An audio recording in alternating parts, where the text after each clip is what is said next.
Hello everyone.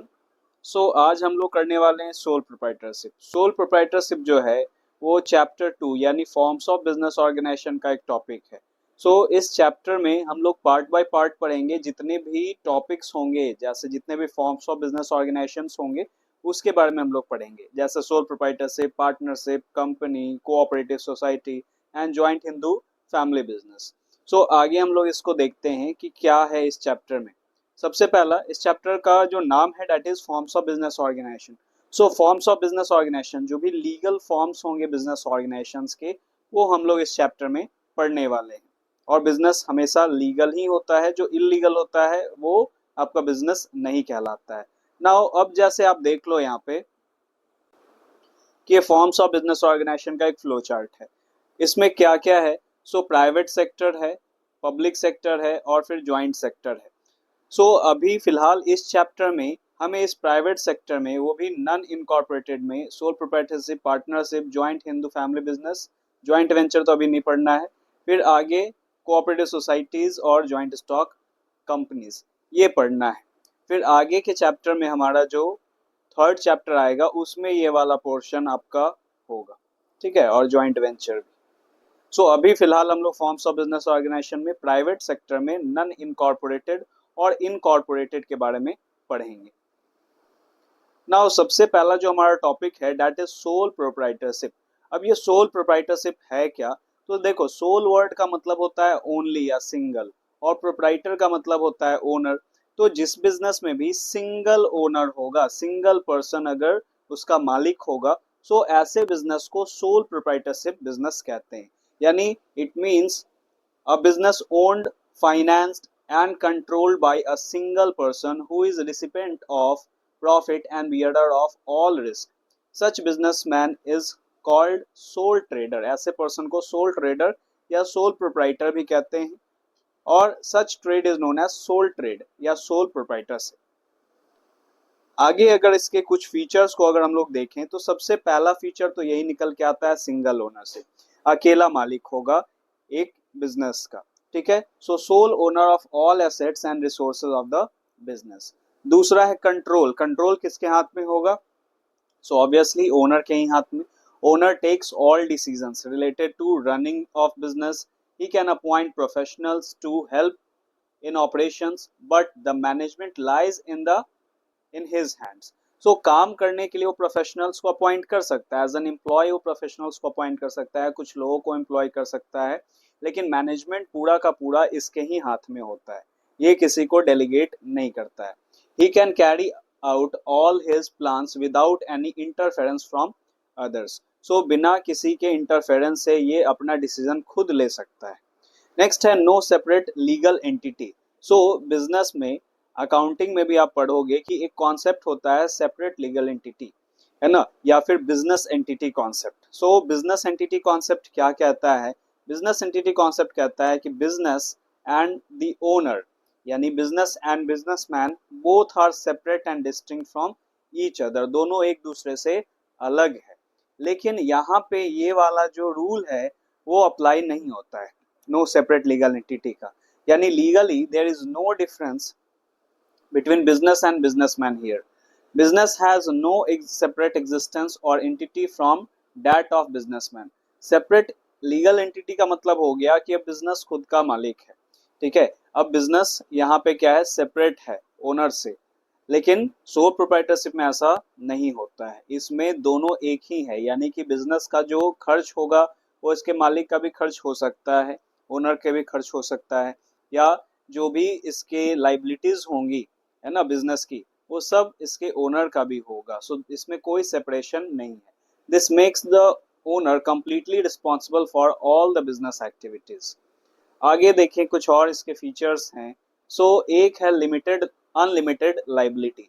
Now unlimited liability क्या होता है? अनलिमिटेड लाइबिलिटी का मतलब क्या हो गया कि अगर बिजनेस ने लोन लिया हुआ है, बिजनेस का कोई डेट है, ठीक है, उसको चुकाने के लिए सबसे पहले तो बिजनेस के एसेट्स का इस्तेमाल किया जाएगा। जो भी कर्ज है उसको चुकाने के लिए सबसे पहले तो बिजनेस के एसेट्स का यूज किया जाएगा, और अगर उससे भी अगर नहीं पूरा हुआ, यानी एसेट्स को पूरा बेच के भी बिजनेस का जो कर्ज है उसको नहीं चुकाया जा पा रहा है, तो जो ओनर होगा, ओनर का पर्सनल प्रॉपर्टी भी लाइबल होगा उसको चुकाने के लिए। ठीक है, पर्सनल प्रॉपर्टी भी लाइबल होगा। इसका मतलब क्या हो गया कि अब ओनर को अपना घर बार भी बेचना पड़ सकता है अगर वो बिजनेस के लोन को नहीं चुका पाया बिजनेस के पैसों से। तो सो बिजनेस के पैसे का पहले इस्तेमाल होगा, बिजनेस में जितने एसेट्स हैं उसका पहले इस्तेमाल होगा, उसके बाद फिर क्या होगा कि ओनर अगर नहीं चुका पा रहा है तो फिर ओनर क्या करेगा, अपने पर्सनल प्रॉपर्टी से यानी पर्सनली वो पैसा लाएगा और पर्सनल प्रॉपर्टी भी उसका दांव पे लग सकता है। फिर है नो लीगल फॉर्मेलिटीज। किस चीज में नो लीगल फॉर्मेलिटीज? तो इस बिजनेस को गवर्न करने के लिए कोई एक तो सबसे पहला कोई एक्ट नहीं है, कोई सेपरेट लॉ नहीं है। ठीक है, फिर इस बिजनेस को स्टार्ट करने के लिए कोई लीगल फॉर्मेलिटीज का जरूरत नहीं है। जैसे कंपनी को फॉर्म करने के लिए बहुत सेट ऑफ प्रोसीजर्स हैं, इसको स्टार्ट करने के लिए कोई सेट ऑफ प्रोसीजर्स नहीं है। कोई तरह का लाइसेंस लेने का जरूरत नहीं होता है, किसी से परमिशन लेने का जरूरत नहीं होता है। सिर्फ बिजनेस लीगल होना चाहिए। आप जब चाहोगे आप स्टार्ट कर सकते हो, जब चाहोगे आप बंद कर सकते हो। ठीक है, सो hardly any to legal formalities are required to start or dissolve business, except in some cases a license may be required for sale of a specific product। जैसे कि केमिस्ट शॉप है ना, दवा दुकान जो होता है तो उसे लाइसेंस लेना पड़ता है, उसमें भी मालिक एक हो सकता है लेकिन उसे लाइसेंस लेना पड़ता है। तो कुछ ही ऐसे हैं जिनमें लाइसेंस का जरूरत पड़ता है, लेकिन अधिकतर जो है वो क्या है कि बिना कोई लाइसेंस बिना कोई परमिशन के जब चाहे वो स्टार्ट कर सकता है और जब चाहे वो बंद कर सकता है। नेक्स्ट है sole risk bearer and profit recipient. So sole risk bearer, ये जो पर्सन होगा, ये जो मालिक होगा, ये पूरा का पूरा रिस्क अकेला सोल अकेला बियर करेगा और उसी तरह से प्रॉफिट भी जो होगा ये पूरा प्रॉफिट खुद एंजॉय करेगा, किसी को इसे प्रॉफिट बांटने की जरूरत नहीं पड़ती है। नेक्स्ट आगे इसके मेरिट्स को देखते हैं। सो मेरिट्स क्या क्या है इसका? सो मेरिट्स देखो, सबसे पहला इजी टू स्टार्ट और क्लोज। सो स्टार्ट करना भी आसान है क्योंकि कोई लीगल फॉर्मेलिटीज नहीं करना पड़ रहा है और उसी तरह से ये एंड भी कर सकता है, कोई सेपरेट लॉ गवर्न नहीं करता है सोल प्रोप्राइटरशिप को। नेक्स्ट है क्विक डिसीजन मेकिंग। इसे डिसीजन लेना है तो अब किसी से भी पूछने की जरूरत नहीं है। ठीक है, किसी से भी ये बाउंडेड नहीं है, अकाउंटेबल किसी को भी नहीं है, जब चाहे ये अपने अकॉर्डिंग ये डिसीजन ले सकता है, किसी को कंसल्ट करने का इसको जरूरत नहीं होता है। नेक्स्ट है डायरेक्ट इंसेंटिव। तो डायरेक्ट इंसेंटिव का मतलब कि सीधा अर्न करो और आपके पास डायरेक्ट इंसेंटिव, जो भी आप काम करोगे सीधा सीधा आपको प्रॉफिट मिलेगा, कोई तरह का प्रॉफिट आपको शेयर करने का जरूरत नहीं है। नेक्स्ट है कॉन्फिडेंशियलिटी ऑफ इंफॉर्मेशन। सो अब जो भी डेटा होगा आपके बिजनेस का सो कॉन्फिडेंशियल होगा। सो कॉन्फिडेंशियल का मतलब क्या कि आपको अपने बुक्स ऑफ अकाउंट्स यानी सोल प्रोप्राइटरशिप में बुक्स ऑफ अकाउंट्स जो भी होते हैं, जो भी अकाउंटिंग होता है उसे कहीं रिवील नहीं करना होता है। जैसे कंपनी के केस में क्या होता है, उसे पब्लिश करवाना पड़ता है ना, बहुत सारे न्यूज़पेपर में, कुछ न्यूज़पेपर में भी उसे छपवाने पड़ते हैं, पब्लिश करवाने पड़ते हैं, लेकिन यहाँ पे ऐसा कुछ नहीं है। जो भी आपका सीक्रेट होगा वो कॉन्फिडेंशियल होगा, आप ही को सिर्फ पता होगा और किसी को यहाँ पे उसे पब्लिश करने की जरूरत नहीं है। सो इस तरीके से कॉन्फिडेंशियल इंफॉर्मेशन रहेगा और आप सीक्रेसी मेंटेन कर पाओगे।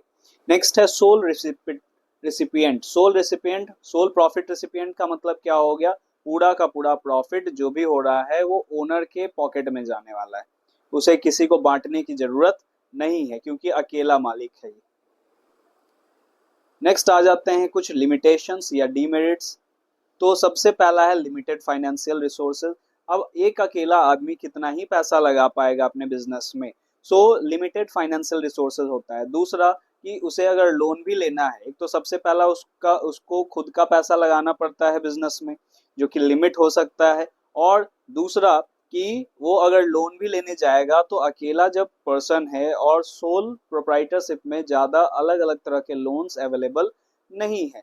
लोन्स क्या, अब जैसे बहुत सारे सोर्सेज हो जाते हैं फाइनेंस के, जैसे कंपनीज के बहुत सारे सोर्सेज, वो शेयर से भी पैसे अक्वायर कर सकता है, डिवेंचर से भी अक्वायर कर सकता है, लोन से भी ले सकता है पैसे। तो बहुत सारे ऑप्शंस होते हैं कंपनी के पास, लेकिन सोल प्रोप्राइटरशिप के पास यहाँ पे सिर्फ अपना सेविंग हो गया है ना, किसी रिलेटिव से मांग लिया या लोन ले लिया तो वो भी पर्सनल लोन ही मिलेगा। ठीक है, सो वो भी एक लिमिटेड अमाउंट तक का ही मिलता है और उस पे इंटरेस्ट ज़्यादा चार्ज होते हैं। नेक्स्ट है लिमिटेड मैनेजरियल एबिलिटी। अब एक पर्सन है तो उसमें कितना ही मैनेजरियल एबिलिटी होगा, क्योंकि मैनेजमेंट बहुत वास्ट एरिया होता है। ठीक है, सो अब उसमें जैसे ह्यूमन रिसोर्स भी आता है, मार्केटिंग भी आ जाता है, सेल्स भी आ जाता है ना, उसमें फाइनेंस भी आ जाता है, तो इतने सारे अलग अलग डिपार्टमेंट्स होते हैं मैनेज करने को, मल्टीपल वर्क्स होते हैं। तो एक आदमी का एक लिमिट है कि वो हर एक फील्ड में वो एक्सपर्ट नहीं हो सकता है। तो सबसे पहला तो ये कि हर एक फील्ड में वो एक्सपर्ट नहीं हो सकता है, तो उसका मैनेजरियल एबिलिटी लिमिटेड है।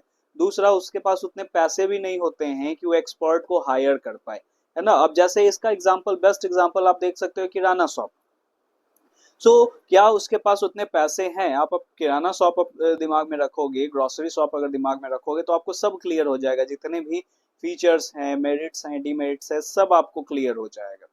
इससे आपको ये पता चल रहा है कि लिमिटेड मैनेजरियल एबिलिटी एक पर्सन कितना है, उसी को क्या करना है, सब सामान लाने भी हैं, उसे सेल भी करना है, उसे हिसाब किताब भी रखने हैं, हर काम उसे ही करने हैं। मैनेजरियल एबिलिटी लिमिटेड है। दूसरा, एक्सपर्ट को हायर भी नहीं कर सकता है क्योंकि उसके पास फंड्स उतने नहीं होते हैं। Next, unlimited liability. ये तो सबसे बड़ा डिमेरिट है इसका, कि अगर बिजनेस के लोन को अगर नहीं चुका पाया तो उसके पर्सनल प्रॉपर्टी को भी बेचना पड़ सकता है, पर्सनल प्रॉपर्टी भी लाइबल हो जाएगा। नेक्स्ट है limited life of business concern. ऐसे बिजनेस कंसर्न का जो लाइफ होता है वो लिमिटेड होता है, तो बहुत तरीके से, बहुत वजहों से ये बंद हो सकता है। जैसे सबसे पहला तो ओनर का डेथ, तो बिजनेस बंद हो जाएगा। इंसॉल्वेंट अगर ओनर हो गया तो बंद हो जाएगा, इंसॉल्वेंट का मतलब दिवालिया। लुनेसी, अगर उसका दिमागी हालत सही नहीं रहा तो भी बंद हो जाएगा। इलनेस ऑफ द प्रोप्राइटर, अगर वो बीमार हो गया तो भी बंद हो जाता है ना। और कुछ ही समय तक ये बिजनेस चल पाता है। अब बहुत ही रेयर ऐसे सोल प्रोप्राइटर से बिजनेस देखोगे जो 50 साल 60 साल से ऐसे चल रहा है ना, बहुत रेयर होते हैं। ठीक है, ऐसे कोई, जैसे आप नहीं देखे होंगे कि आपके बगल में जो किराना शॉप है ना, ग्रोसरी शॉप है, वो 50 साल पुराना है, वो 70 साल पुराना है, ऐसा आप नहीं देखोगे। ठीक है, इस सभी का एक लाइफ होता है, लिमिटेड लाइफ होता है सोल प्रोप्राइटरशिप का। नेक्स्ट है लिमिटेड स्कोप फॉर एक्सपेंशन। ज्यादा वो एक्सपैंड भी नहीं कर सकता है बहुत सारे कारणों की वजह से। एक तो पहला कारण हो गया क्या, कि कैपिटल लिमिटेड है, पैसे लिमिटेड हैं इसमें। मैनेजरियल स्किल्स उसके पास उतना ज्यादा नहीं होता है। और अधिकतर जो सोल प्रोप्राइटरशिप ओपन करते हैं तो उनके पास ज्यादा सपोर्ट नहीं होता है, तो इसके वजह से भी वो ज्यादा एक्सपैंड नहीं कर सकता है। नेक्स्ट है सुटेबिलिटी। ये बिजनेस किसके लिए सुटेबल होगा, कौन से जगह पे? Where the personal attention to customer is required, as in tailoring, beauty parlour. अब इस तरह से जो जहाँ पर्सनल अटेंशन यहाँ पे रिक्वायर्ड होता है, कि हमें खुद से अब देखना पड़ेगा, हमें खुद इंडल्ज होना पड़ेगा। Where goods are unstandardised like artistic jewelleries. जहाँ पे अनस्टैंडर्डाइज, स्टैंडर्डाइज का बात यहाँ पे नहीं है। ठीक है, अनस्टैंडर्डाइज्ड गुड्स होंगे, कोई स्टैंडर्ड उसका फिक्स नहीं होगा, तो वहां पे तो इसका बहुत जगह पे एग्जांपल देख सकते हो। आप देखोगे कि जो आपके स्ट्रीट्स पे स्ट्रीट्स वेंडर जो हो जाते हैं वो भी इसमें आ जाएंगे सोल प्रोप्राइटर में, है ना। घूम घूम के वो क्या करते हैं, वो सामान को सेल करते हैं, फल बेचते हैं, है ना, या फिर खिलौने बेचते हैं। तो इस तरह के जो बिजनेसमैन होंगे सोल ट्रेडर आ जाते हैं। नेक्स्ट है where modest capital and limited managerial skills are required, as in case of retail store. Retail stores में जैसे यहाँ पे जरूरत होता है ना, बहुत कम कैपिटल का जरूरत होता है, लिमिटेड मैनेजरियल स्किल्स का जरूरत होता है, ज़्यादा यहाँ पे स्किल्स का जरूरत नहीं होता है इसमें। ठीक है, मैनेजरियल स्किल्स लिमिटेड है। जैसे आप देखो ना, अब एक मान लेते हैं ये फ्रूट सेलर है, ये ग्रोसरी, अगर ग्रोसरीज सेल करता है, इसके पास क्या होगा, एक तो लिमिटेड मैनेजरियल स्किल है और उसका उतना ज़्यादा ज़रूरत भी नहीं है एक जगह पे, है ना। जैसे आप देखोगे मार्केटिंग, जैसे मॉल्स में जो होते हैं या फिर रेस्टोरेंट में आप देखोगे कि वहाँ पे जो मैनेजर्स होते हैं, तो वहाँ पे मैनेजरियल स्किल्स का ज़रूरत होता है। ठीक है, कैसे लोगों को मैनिपुलेट करना है, कैसे लोगों को कन्विंस करना है, कैसे उन्हें सर्विस प्रोवाइड करनी है, क्या क्या हमें कोड ऑफ कंडक्ट फॉलो करने चाहिए, बहुत सारी चीज़ें आ जाती हैं वहाँ पे। लेकिन यहाँ पे ऐसी कोई भी चीज़ों का ज़रूरत नहीं होता है छोटे लेवल पे, है ना। फिर है कि business where risk is not extensive, ऐसा बिजनेस जहाँ पे रिस्क बहुत ज्यादा नहीं होता है। ठीक है, रिस्क बहुत ज्यादा नहीं होगा कहाँ पे, जहाँ कम कैपिटल लगा हुआ रहेगा, सो वहां पे रिस्क ज्यादा नहीं होगा। So that is lesser fluctuation in price and demand, that is stationary shop. तो जहाँ पे प्राइस फ्लक्चुएशन या डिमांड उतना ज्यादा नहीं होता है, रिस्क बहुत कम होते हैं, वैसे बिजनेसेस में सोल प्रोप्राइटरशिप सुटेबल बैठता है। ठीक है, सो इस तरीके से आपने सोल प्रोप्राइटरशिप तो पढ़ लिया। नेक्स्ट क्लास में हम लोग पार्टनरशिप पढ़ेंगे। ठीक है, या फिर और भी जो हमारे फॉर्म्स ऑफ बिजनेस ऑर्गेनाइजेशंस है उसको पढ़ेंगे। सो आप हमारे साथ बने रहें और हमारे चैनल को आप सब्सक्राइब भी कर ले, ताकि आपको टाइम टू टाइम ये सभी जो भी वीडियोस हैं वो आपको रिसीव होते रहें। और हमारा यही एम है कि फ्री में विदाउट एनी, बहुत सारे जगह पे होता है कि आप कोर्स परचेस करो, सो हमारा मेन एम यही है कि हम लोग डिटेल में जो भी कॉन्सेप्ट्स है वो बताएं, है ना, विदाउट एनी कॉस्ट। ठीक है, बिना कोई चार्ज किए हुए। बहुत जगह पे चार्ज किया जाता है, आपको बोलेंगे कि आप कोर्स को परचेस कर लो, तो यहाँ पे ऐसा बिल्कुल नहीं है।